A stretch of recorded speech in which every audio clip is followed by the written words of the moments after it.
Évangile de Jésus-Christ selon saint Matthieu. Jésus alla dans son pays et il enseignait les gens dans leur synagogue, de telle manière qu'ils étaient frappés d'étonnement et disaient : d'où lui viennent cette sagesse et ces miracles? N'est-il pas le fils du charpentier? Sa mère ne s'appelle-t-elle pas Marie, et ses frères Jacques, Joseph, Simon et Jude? Et ses sœurs ne sont-elles pas toutes chez nous?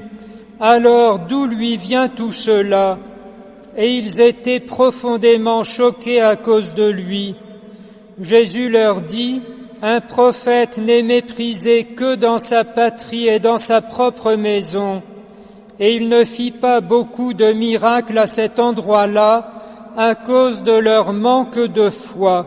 Chers frères et sœurs, c'est aujourd'hui le vendredi et le premier vendredi du mois, de sorte que comme la liturgie nous en donne la possibilité, nous célébrons aujourd'hui la messe en l'honneur du Sacré-Cœur de Jésus. Et nous entendons cette parole du Seigneur à sainte Marguerite Marie Alacoque lors de la grande apparition, celle où elle voit dans une vision les 5 plaies du Seigneur comme 5 soleils, en particulier la plaie de son côté, et où le Seigneur lui dit : voici le cœur qui a tant aimé les hommes et qui ne reçoit en retour de leur part qu'ingratitude. On remarque que le Seigneur Jésus ne se plaint pas de nos péchés et de l'immensité de ses crimes qu'il a engloutis littéralement dans le torrent débordé de la miséricorde divine qui jaillit précisément de son cœur ouvert. Ce que le Seigneur déplore, et encore non pas pour lui, mais parce que cela fait notre malheur, c'est notre ingratitude, notre manque de confiance, notre manque de docilité, sûr que le Seigneur nous aime, qu'il est tout-puissant et qu'il fait toujours pour nous le meilleur, avec une délicatesse pour nous à jamais insondable. Et de fait, nous voyons bien le contraste des 2 lectures de la messe d'aujourd'hui. Dans l'Ancienne Alliance, de très grandes fêtes auxquelles participe absolument tout le peuple, 3 fois par an et au même endroit, au Temple de Jérusalem, pour honorer les œuvres de Yahvé Adonai qui avait libéré son peuple.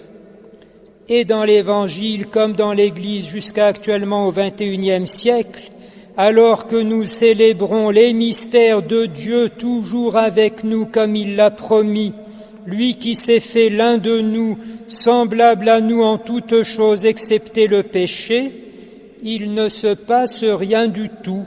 N'est-il pas le fils du charpentier? Et alors, d'où lui vient tout cela? Et puis, c'est tout. Le train-train quotidien, comme dit ailleurs l'Évangile, on mange, on boit, on achète, on vend, on prend mari ou femme, et ainsi de suite.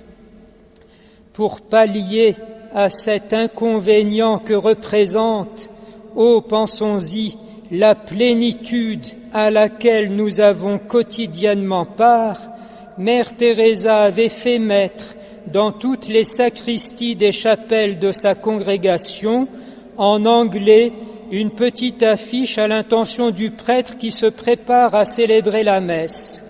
Imaginez que c'est votre première messe, votre dernière messe et votre unique messe. Mais à y réfléchir d'un peu plus près, on se rend compte que c'est nous qui aurions digéré le mystère du Christ au lieu d'être peu à peu assimilés à lui. Car en effet, dans la Sainte Église, nous avons aussi un calendrier des fêtes et qui est autrement plus riche et foisonnant que celui de l'Ancienne Alliance. Pour ne mentionner que celle-là, la fête du mystère pascal de tous les dimanches, source en même temps que sommet de chacune de nos semaines.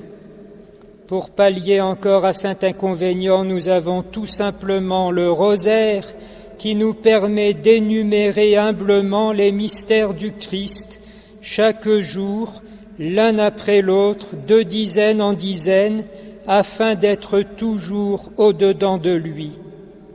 D'ailleurs, à ce propos, nous terminerons par là. Ce premier vendredi du mois est aussi le 2 août.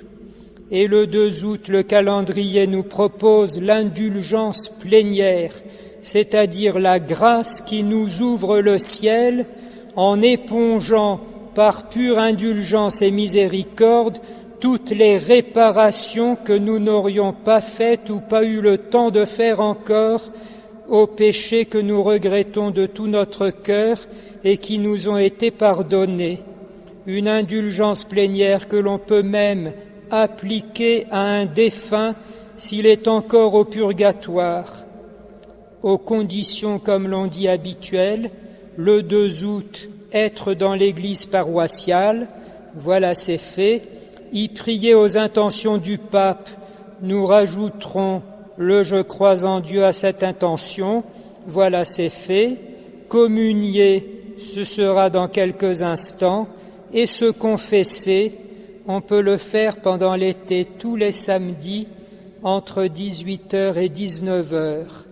La plénitude du salut éternel, juste en passant, là, entre autres occasions, simplement parce que c'est aujourd'hui.